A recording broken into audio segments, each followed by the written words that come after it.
মহারাজ, গোপাল কি ভেবেছে রাজসভা ওর শ্বশুর বাড়ি? যখন খুশি আসবে যাবে, সময়ের কি কোনো মূল্যই নেই মহারাজের? হ্যাঁ, মাসোহারা তো বেশ ভালোই পায়, তবে কাজে কেন এত ঢিলেমি? ঠিক ঠিক। এটা তো ভগবান ঠিক কথাই বলেছে গোপাল। রাজসভা তো তোমার বৈঠকখানা নয়। তা বলো বলো, কেন দেরি হলো? আগে মহারাজ, আজ সময় বুঝতে পারিনি। আকাশে যা মেঘ করে আছে, সূর্যের মুখ পর্যন্ত দেখতে পাইনি, তাই সময়টা বুঝতে পারিনি মহারাজ। হ্যাঁ, তা সময় বোঝা যায় কি করে? কেন, সূর্য ঘড়ি দেখে বাড়ির সামনেই তো বানিয়ে রেখেছি। ওর বাজে কথায় কান দেবেন না মহারাজ, সব অজুহাত। সূর্য সারাদিন আমাদের চারপাশে লাফিয়ে লাফিয়ে ঘুরে বেড়াচ্ছে, আর উনি দেখতে পাচ্ছেন না। মূর্খ কোথাকারের। আমি মূর্খ হতে পারি, কিন্তু আমি যা জানি তাও জানে না। মহারাজের নামে দিব্যি করে বলছি। দেখো গোপাল, তুমি আমার নামে যা খুশি বলো, কিন্তু মহারাজকে এর মধ্যে টেনে এনো না। উনি ঈশ্বর, তুমি একটা নাপিতের ছেলে হয়ে ঈশ্বরকে এর মধ্যে টেনে আনছো। হ্যাঁ, কিছু মনে করবেন না মহারাজ, আমাদের মতন সাধারণ মানুষ ঈশ্বরের নামেই দিব্যি কাটে, ভগবানের নামে নয়। আপনিই আমাদের ঈশ্বর, তাই আপনার নামেই দিব্যি কাটলাম। আচ্ছা ঠিক আছে ঠিক আছে। আপনি যখন মাফ করে দিলেন তখন আমার আর কিছু বলার ঠিক হবে না। তবে ব্যাটার ডাহা মৃত্যুক, সূর্য যে লাফিয়ে বেড়াচ্ছে তা উনি জানেন না। ন্যাকামি। মহারাজ, সূর্য তো লাফিয়ে বেড়াচ্ছে না, আমরা সূর্যের চারদিকে কোটি কোটি বছর ধরে ঘুরে যাচ্ছি। আপনার মহামন্ত্রী এই সাধারণ কথাটাই জানে না। তুমি বলছো যে সূর্য পৃথিবীকে প্রদক্ষিণ করছে না, উল্টে পৃথিবী সূর্যের চারিদিকে ঘুরছে। হে বিজ্ঞানী, গোপাল কি ঠিক কথা বলছে? ঠিক ঠিক মহারাজ। মানে গোপাল যা বলছে তা কি সত্য? খাঁটি সত্য মহারাজ। বিদেশের এক মহান বিজ্ঞানী ইতিমধ্যেই প্রমাণ করেছেন যে সূর্যের চারিদিকে পৃথিবী ঘুরছে। হ্যাঁ। বলো কি বিজ্ঞানী, গোপাল এত জ্ঞানী? ঠিক ঠিক বলেছেন মহারাজ। গোপাল জানলো কি করে কে জানে। কাকে আপনি বিজ্ঞানী বলে রাজসভায় পুষছেন? ইনি তো কিছুই জানেন না, গোপালের মতোই মূর্খ। তোমার কপালে দুঃখ আছে, দুঃখ। চুপ করো ভগবান, তোমার বিদ্যে বুদ্ধি আমার জানা হয়ে গেছে। কত বড় সাহস তোমার! তুমি বিজ্ঞানীর উপর কথা বলো? আজ গোপালের জন্যই এত বড় একটা সত্যি আমরা সকলে জানতে পারলাম। তোমাকে ধন্যবাদ গোপাল। এসো এসো গোপাল, এদিকে এসো। এই আংটি আমি তোমাকে দিলাম।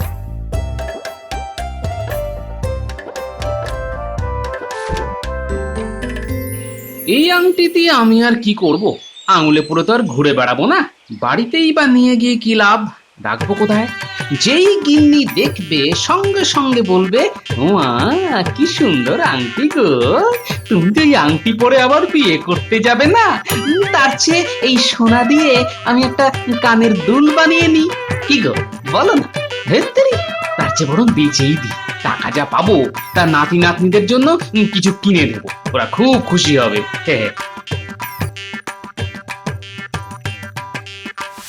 বারবার বেটা ফসকে যাচ্ছে। ঠিক আছে, আমার নামও ভগবান। একদিন ঠিক সময় আসবে, তখন দেখে নেব বেটাকে। আচ্ছা, গোপালকে দেখলাম আংটি খুলে জামায় রাখলো, ব্যাপারটা কি? আমি তো আংটি পেলে সবাইকে দেখিয়ে ছাড়তাম। গোপাল নিশ্চয়ই অন্য ছক করছে। বেটা এখনো বেশি দূর যেতে পারেনি। দেখি দেখি তো বেটা কোথায় যায়।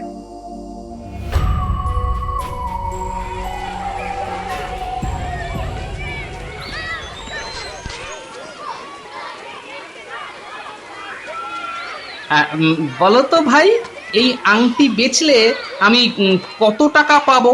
শখানেক মোহর দিতে পারি, তার চাইতে ভাই বেশি আমার কাছে পাবে না। বুঝলাম, ঠকাচ্ছ ঠকাও।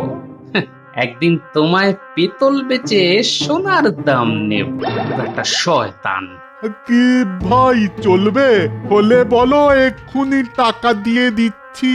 না গো, বেচবো না। আসলে এটা তো রাজার দেওয়া, তাই ভেবে দেখলাম রাজা খুশি হয়ে আমায় দিয়েছেন নাকি অখুশি হয়ে ঝুটা কিছু দিলেন। যাকে ভাই, চললাম। তবে এই কথাটা কাউকে বলো না, জানো? এটা আগে বলবে তো। রাজার দেওয়া রত্নখচিত আংটি। বাপরে বাপ, নাও নাও, আমি 105 মোহর বাড়িয়ে দিলাম। কিপ্টে রে বাবা, রাজার নাম শুনেও মাত্র 5 মোহর বাড়ালো। যাই হোক, এই মোহরই বা কে দেয়? তাই দাও ভাই। তবে তোমার কাছে রাজার মূল্য মাত্র 5 মোহর শুনে খুব অবাক হলাম। যাই হোক, রাজা মশাইয়ের কানে এ কথাটা তুলতে হবে। তাহলে আমিও ভগবান মন্ত্রীকে বলে দেব যে তুমি রাজার দেওয়া আংটি বিক্রি করে দিয়েছো। ভগবান তো সর্বত্রই বিরাজমান, তিনি এমনিতেই জেনে যাবেন। এই নাও।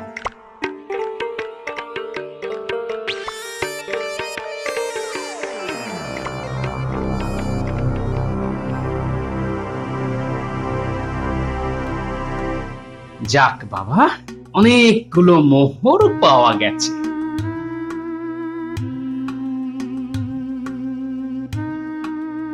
এবার ঘটির মধ্যে লুকিয়ে রাখতে হবে। যাই, কয়েকটা ঘটি কিনে ফেলি। আচ্ছা মন্ত্রী মশাই, আপনার মতো নির্বোধ কি করে মন্ত্রী হলো বলুন তো? এত মোটা বুদ্ধির মন্ত্রী তো ভাই আমি জীবনে দেখিনি। হ্যাঁ, এ একই কথা তো আমারও। তোমার মতো গর্ধব কি করে রাজসভায় বিজ্ঞানী হলো বলো তো? রীতিমতো পড়াশোনা করে। তোমার চোখে যে নেবা পড়েছে তা তো দেখতে পাচ্ছি। না হলে আকাশের সূর্যটাকে দেখতে পাচ্ছ না? হ্যাঁ, সেটা কি দাঁড়িয়ে আছে না নড়ছে? হায় হায়, এই কি গর্ধবকে মন্ত্রী করেছেন মহারাজ? আরে মশাই, ওটা নড়ছে না, নড়ছে না আপনি। তাই মনে হচ্ছে যে সূর্য নড়ছে। হ্যাঁ। কি, আমি মূর্খ? এত বড় কথা? হ্যাঁ, মূর্খ নয়, মহামূর্খ। ঠিক আছে ঠিক আছে, আগামীকাল রাজসভায় এসো। হ্যাঁ, ওখানে মজা দেখাবো। আমার সঙ্গে চালাকি করার কি অর্থ তা বুঝিয়ে দেবো ব্যাটাকে। আমার নামও মন্ত্রী ভগবান, মনে রেখো। হ্যাঁ। দাদু এখনো আসছে না কেন রে? দাদুর কি কম কাজ? যার বুদ্ধি আছে তার কাজের কোনো শেষ নেই রে। আচ্ছা, দাদুর এত বুদ্ধি হলো কি করে রে? সবই ভগবানের দান। এই এই ভগবানের নাম মুখেও আনবি না। বেটা বেটা খুব শয়তান, শুধু দাদুকে হিংসে করে আর ক্ষতি করার চেষ্টা করে। আরে, আমি মন্ত্রী ভগবানের কথা বলছি না রে, আমি আসল ভগবানের কথা বলছি। মন্ত্রী ভগবান যে পাজি তা তো আমরা সবাই জানি। দাদু দাদু, এগুলো কি আমাদের জন্য এনেছো? মন্ডা মিঠাই? আরে তোদের জন্য আনবো না তো কি আমার জন্য আনবো নাকি? শুধু মন্ডা মিঠাই নয় রে, দই, সন্দেশ, রাবড়ি, রসগোল্লা সব আছে। আজ রাতে জবরদস্ত খাওয়া হবে। দাদু, খেলার জিনিস আনোনি? আরে কেন আনবো না? এই দেখ, গুলতি, লাট্টু, ঘুড়ি, লাটাই, মাঞ্জা দেওয়া সুতো সব এনেছি। আরে বাবা, তোদের খুশি খুশি মুখ দেখলে যে কি আনন্দ হয় আমার, তা তো আর তোদের দেখাতে পারি না। আর শোন, এই ঘটিগুলোতে হাত দিবি না কিন্তু। কেন তা পরে বলবো। হ্যাঁ হ্যাঁ রে ঘটা, নতুন মন্ত্রী আবার ডেকে পাঠিয়েছে কেন বলতো? নিশ্চয়ই কোনো বড় কাজ আছে। তোর মাথা আর আমার মুন্ডু আছে, সব সময় ওই বড় বড় কথা। আবার নিশ্চয়ই ওই গোপালের কাছে পাঠাবে, আমরা আবার ওই লেজে গোবরে হব। আরে বেটা, ভালো করে খোঁজ খবর নিয়ে তারপর তো কাজে পাঠাবি, তা না ওই ভুলভাল খবর শুনে চালাকি করতে চায়। কিছু বলাও যায় না, শত হলেও মন্ত্রী তো। যদি ওই রাজার কাছে আমাদের নামে বদনাম করে ফেলে, তাই ওই না করতে পারি না। তা তুই ঠিকই বলেছিস, তবে ভগবানের বুদ্ধি যদি একবারও খেটে যায় তবে ভালো নাও মারতে পারবো। কি বলিস? হ্যাঁ, আরে রাখ তোর ওই ভগবানের বুদ্ধি। হ্যাঁ, গোপালের সঙ্গে টক্কর দেওয়া অত সহজ নয়। হ্যাঁ, আমরা একবারও পেরেছি বল? হ্যাঁ বল। উল্টে উল্টে ওই গোপালই আমাদের নাকে দড়ি দিয়ে ঘুরিয়েছে। হ্যাঁ, ঘুরিয়েছে। আর এই অপমান সহ্য হয় না বাপু। এবার কিন্তু ওই মোহর আগে চেয়ে নেব। হ্যাঁ, তুই হাসালি ভাই। ও বেটা আগে মোহর দেবে, 1 নম্বরের কঞ্জুস।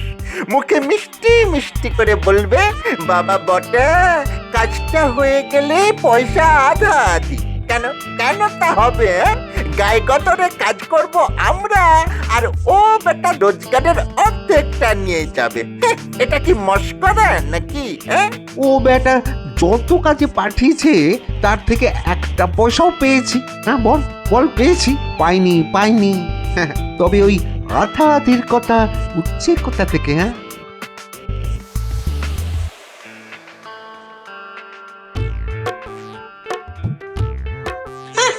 দিদা যা রেঁধেছে না, মনে হচ্ছে পুরো পাঠাটাই খেয়ে ফেলি। আরে না না, পেটে জায়গা রেখে খা। এত মিষ্টি কে খাবে? তোদের জন্যই তো আনলাম রে, তোদের খাইয়েই তো আমার আনন্দ। আচ্ছা দাদু, এই পাঁঠাটার নাম কি গো? আরে পাঁঠার কি নাম হয় রে বোকা? শোন, খাওয়া দাওয়া করে সবাই যে যার খেলনা নিয়ে গুছিয়ে রাখবে। আর হ্যাঁ, ওই ঘটিগুলোতে কেউ হাত দেবে না, হ্যাঁ? ওগুলো একজনকে দেব, তাই ওখানে রেখেছি। কাকে দেবে দাদু? ভগবানকে? চুপ, গোপন কথা কাউকে বলতে নেই, জানিস না? একদম পাক্কা খবর পেয়েছি। রাজার দেওয়া আংটি বেচে গোপাল অনেক মোহর পেয়েছে, সেগুলো নতুন ঘটির মধ্যে রেখেছে। ঘটিগুলো গোপালের বাড়ি থেকে সরিয়ে দিতে হবে। এই তো, এই কাজে আমি আর নেই হুজুর। কোথা থেকে সব ওই আজগুবি খবর পান আর আমাদেরকে পাঠান, আর আমরা ওই লেজে গোবরে হয়ে আসি। ধুর, আমি বাপু পারবো না। না, আরে মন্ত্রী মশাই যখন বলছেন তখন একবার চেষ্টা করেই দেখা যাক না। আরে ভাই, আমি কি আমার জন্য এসব কাজে হাত দিই? এই তোদের যেন একটু বেশি রোজগার হয়, সেটাই আমার উদ্দেশ্য রে ঘটা। আমি কি কিছু ভাগ নি? বল ঘটা, হ্যাঁ তুই বল। আহা, কি মধুর কথা। আমি কি কিছু ভাগ নেই? আচ্ছা বলি, ওই ভাগটা পাবেন কোত্থেকে? হ্যাঁ, কোত্থেকে? আপনার কাছে তো ওই লবডঙ্কা ছাড়া আর কিছুই পাই না। তবে ওই ভাগের কথা আসছে কেন? আমরা পেলে তবে তো আপনি ওই ভাগ পাবেন নাকি? এই ঘটা, মন্ত্রী মশাইয়ের সঙ্গে এইভাবে কথা বলছিস কেন? উনি গণ্যমান্য মানুষ। না বটা, ঘটার কথায় আমি রাগ করিনি। ও তো ঠিক কথাই বলেছে। কাজে সফল না হলে দুঃখ তো হবেই, সেটাই তো স্বাভাবিক। এবার একটু মন দিয়ে চেষ্টা করে দেখ তো বাবা, নিশ্চয়ই পারবি। আর কঠোর পরিশ্রম করলে তার ফল পাওয়া যায় রে ঘটা। হ্যাঁ, পাওয়া যায়। আমি নিজে তার ফল পেয়েছি। শেষ রাতের দিকে যাবি, তখন ঘুমে গোপাল একেবারে কাদা হয়ে থাকে। যা যা বাবা, যা, লুকিয়ে যাবি। আমার বাড়ি থেকে বেরিয়েছিস তা যেন কেউ দেখতে না পায়, বুঝলি?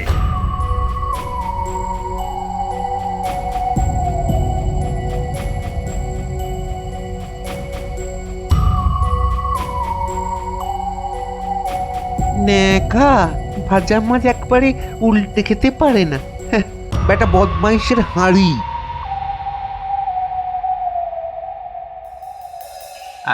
ভাই জমাদার, তোমাকে একটা কাজ করতে হবে। 3টে মোহর দেব, এতে হবে তো? আরে আরে বলেন না কি করতে হবে? আপনি রাজার কাছের লোক, আপনার কাজ করব না তো কার কাজ করব? বলেন কি করতে হবে? আগে ভাই মোহরগুলো নাও। রাজ্যের গোয়ালের থেকে পচা গোবর আর পচা মল নিয়ে সব ওই ঘটির মধ্যে ঢুকিয়ে রাখতে হবে। আর শোনো, এই মাটির থালা দিয়ে এমন ভাবে ঢাকা দিয়ে বেঁধে রাখতে হবে যেন গন্ধ না বার হয়, বুঝলে? কি বলতেছেন হুজুর? আপনি তো ভগবান বটে। না না না না, আমি ভগবান নই। তিনি খবর পাঠিয়েছেন, আসছেন তুমি কেমন কাজ করো তা দেখতে। আপনি কিছু ভাববেন না হুজুর, ভগবানকে আমি খুশি করে দেবো।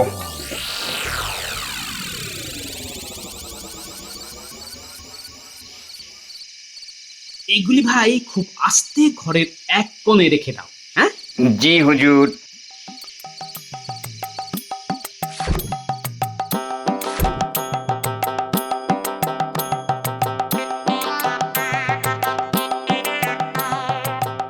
আরে গুলটে, তোর গুলতির টিপ খুব ভালো শুনেছি। হ্যাঁ দাদু, এক টিপে 2টো জোড়া আম পাড়তে পারি, দেখবে? না না, এখন না, পরে দেখাস। আর শোন, তোকে একটা কথা গোপনে বলি, তোকে বলিস না, তোর দিদাকেও না। আর হ্যাঁ, আজকে রাতে আমার বাড়িতেই থাকিস, কেমন? আচ্ছা দাদু।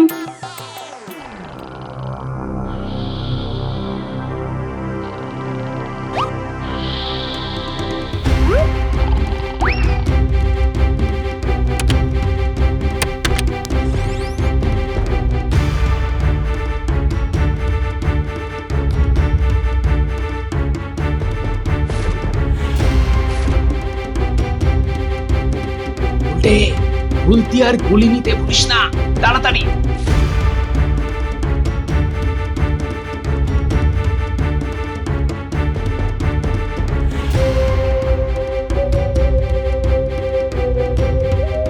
আরে গুলটে, দেখতে পাচ্ছিস চোর দুটোকে? হ্যাঁ দাদু, পাচ্ছি। তাহলে আর দেরি করিস না, গুলতি দিয়ে ভাঙ দুটো ঘটি।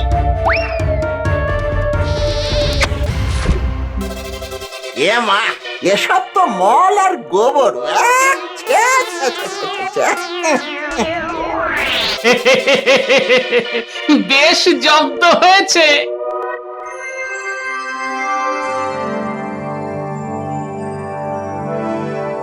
মহারাজ, এই গোপাল একটি গর্হিত অপরাধ করেছে, এর জন্য তার শাস্তি কামনা করছি। আহা, আগেই শাস্তির কথা কেন? আগে গোপালের অপরাধটা শুনি। মহারাজের জ্ঞাতার্থেই জানাই, এই যে অঙ্গুরীয় উপহার্য স্বরূপ গোপালকে প্রদান করেছিলেন, তাও বিকৃত করেছে। হ্যাঁ, মন্ত্রী ভগবানের ভাষাজ্ঞান দেখছি চমৎকার। কোদাল দিয়ে কি আর দাড়ি চাচা যায় মহারাজ? ওকে বরঞ্চ আমার কাছে পড়তে আসতে বলুন, তাতে যদি আমার থেকে কিছু শিক্ষা লাভ করে। হ্যাঁ হ্যাঁ। ঠিক আছে, ঠিক আছে, বিজ্ঞানীর সঙ্গে তর্ক করে কোনো লাভ নেই ভগবান। তুমি বরঞ্চ গোপালের অপরাধের কথা বলো। মানে কাল যে আংটি আপনাকে দিয়েছিলেন, সেটাও বিক্রি করে প্রচুর মোহর পেয়েছে। বিশ্বাস না হলে ওকে জিজ্ঞাসা করুন না। তা এটা কি সত্যি কথা গোপাল? একেবারে সঠিক কথাই বলেছে ভগবান। কেন কেন তুমি এই কাজ করতে গেলে? এটা তো সত্যি মহা অপরাধ। আমার দেওয়া উপহার তুমি বিক্রি করে দিলে কয়েকটা মোহরের জন্য। ছি ছি গোপাল, এ তুমি কি করলে? এর জন্য আমি ক্ষমা প্রার্থী মহারাজ, কিন্তু ভেবে দেখুন, এই বয়সে আংটি আমার কি কাজে লাগবে? আমি গরিব মানুষ, আপনার দয়ায় বেঁচে আছি। আসলে অনেক দিন ধরে এই নাতি নাতনিরা বায়না ধরেছিল এই খেলনা আর ভালো মন্দ খাবার জন্য, কিন্তু আমার কাছে তো মোহর নেই।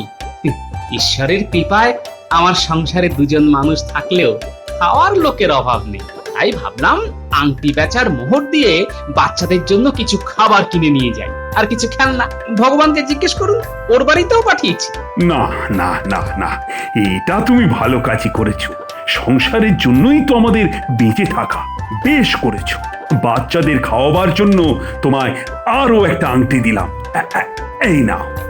দাঁড়ান মহারাজ, আজ পর্যন্ত গোপালকে আপনি কত কিছুই তো দিয়েছেন, কত অর্থ ব্যয় করেছেন, কিন্তু গোপাল কোনোদিনও কি আপনার জন্য কিছু এনেছে?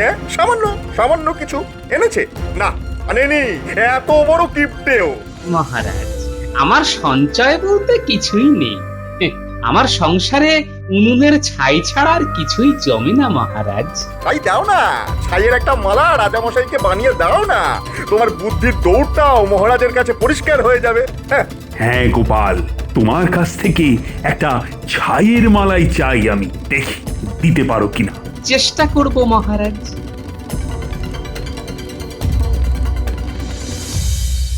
এটা কিন্তু খুব অন্যায়। যা হয় না তা কেন দিতে বললো রাজামশাই? বেটা ভগবান কাজের কাজ তো কিছুই করে না, কেবল দাদুর পেছনে লেগে থাকে। উপায় নিশ্চয়ই কিছু আছে, কিন্তু মাথায় আসছে না রে। গিন্নি, তোমার কাছে নারকেল দড়ি আছে? তাড়াতাড়ি নিয়ে এসো তো।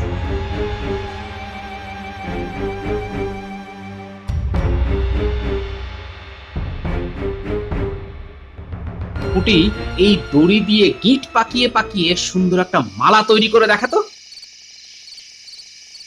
এসব কোনো ব্যাপারই না, আমি দড়ি দিয়েই ফুল বানিয়ে দেব। পাঠশালায় কর্মশিক্ষায় শিখেছি। এই যে, এই দেখো। বুদ্ধি খুলেছে গিন্নি, বুদ্ধি খুলেছে।